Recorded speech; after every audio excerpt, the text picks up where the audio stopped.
Delta definition of limits. Definition. Let f be a function defined on some open interval that contains the number a, except possibly at a itself. Then we say that the limit of f of x as x approaches a is L, and we write limit x approaches a, f of x is equal with L. If for every number epsilon greater than 0, there is a number delta greater than 0 such that if a 0 smaller than x minus a, and this is smaller than delta, then f of x minus L is smaller than epsilon. So this is a formal definition.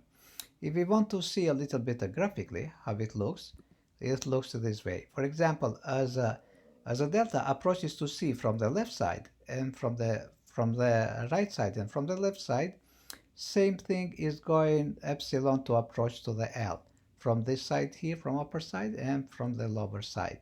So we can see graphically how it looks. This is how it looks. It approaches from the left, goes, and the same thing on the epsilon. So this is an approach. So now let's go here and let's see to solve one example. Find the following limit and then prove your answer by using the epsilon delta definition of the limits. Limit x approaches 3, x squared. So this is x approaches a according to the definition. If you see here a definition, this is x approaches a. So 3 plays the same function as approaches a. And now we want to solve this problem. How we can solve it? First of all, here we are plugging, instead of the x, we plug in 3 squared, which is 9. So this is very, very simple, very easy. But now we want to prove by the definition. And by the definition of limits, we know for every epsilon, let me repeat again here and for every epsilon greater than 0, there exists a delta greater than 0 such that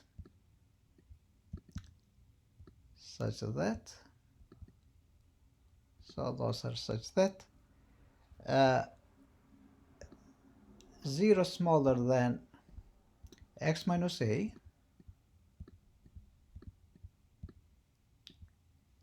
and smaller than delta, then, or it implies, or then, f of x minus L is smaller than epsilon. F of x minus L is smaller than epsilon. So now we want to apply this definition of the limits in this example here. But x minus a here is x minus 3. So just me write those, we have to choose delta minimum. I'm choosing some numerical values. And for x minus a, what we have x minus 3, I'm going to choose here, we are going to choose the smaller than 1. So this is, we are going to choose. What we want to prove here, now f of x is x squared. So f of x is x squared.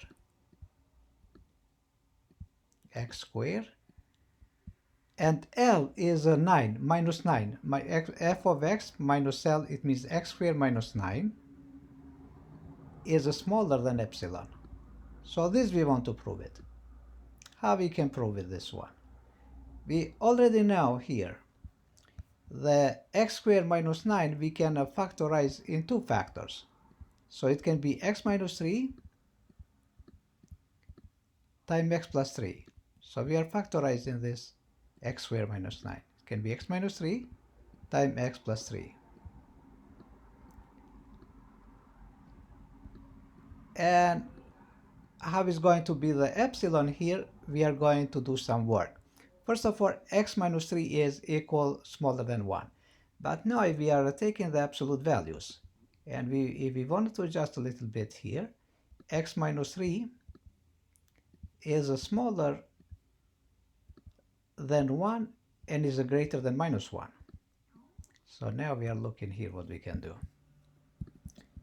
And now if we are adding plus 3 both sides, all the sides here, is going to be in the middle. Plus 3 minus 3 is just the x. And on the right side, 3 plus 1 is going to be 4. And in the other side, the 3 minus 1 is 2. But now I want to know this x plus 3, in what interval is going to be, x plus 3. Now if I add in plus 3 all the sides, 3 plus 2 is going to be 5. And same thing if I add in here x plus 3. So now I have this value x plus 3, and I will know in what region is going to be x plus 3. So is 3 plus 4 is 7. So the epsilon, this value here has to be smaller than 7. So it has to be 7. But the delta minimum, what is going to be? The delta minimum is going to be epsilon over 7. We choose epsilon over 7. So we choose those values. We choose, let me write here, choose. We choose. And then we can, instead of the epsilon here, I'm taking epsilon over 7. And now 7 with the 7, we can take it out.